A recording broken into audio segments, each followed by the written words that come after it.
So Jaganmohan Reddy ఊహించింది జరిగిందంటే అతని తలపైన ఆశీర్వచనం పక్కకి తొలగినట్టే. This means what? మైండ్ చెదిరిపోవాలి. చెదిరిపోయినప్పుడు ఏం కావాలి? అవహేళన, కించపరచడం కావాలి పక్కనల్ని. ఆంట్లోనే మావిగన్ వచ్చింది. నిన్న మొత్తం ప్రెస్ మీట్లో హైలైట్ ఒకటి ఉందండి. ఇసుక నిన్నాను ఇప్పుడు దాకా నేను శాండ్ని ఇసుక ఇసుకంట. మీకు చంద్రబాబు నాయుడుతోనే ప్రాబ్లం ఉంది అనుకున్నా కానీ ఇసుకతో కూడా ప్రాబ్లం ఉందని ఆ ప్రెస్ మీట్ ఇంత నాకు అర్థమైంచగాని.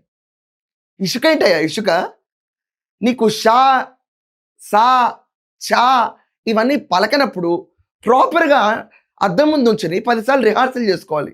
స్టేట్కి రిప్రజెంటేటివ్గా ఉండాలి అని ముందుకు వస్తున్నాం అనుకున్నప్పుడు don't you do your mirror work?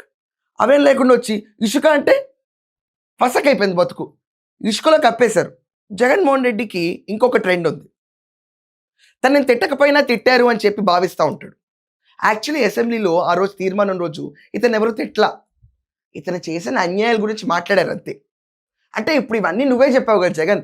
అమరావతికి సై అన్నావు, హైదరాబాద్ ఉమ్మడి రాజధాని అన్నావు, దాని తర్వాత విజయవాడ పెట్టాలన్నావు, గుంటూరు అన్నావు, వైజాగ్ అన్నావు, వాషింగ్టన్ డీసీ కూడా అన్నావు నువ్వు లైఫ్కి.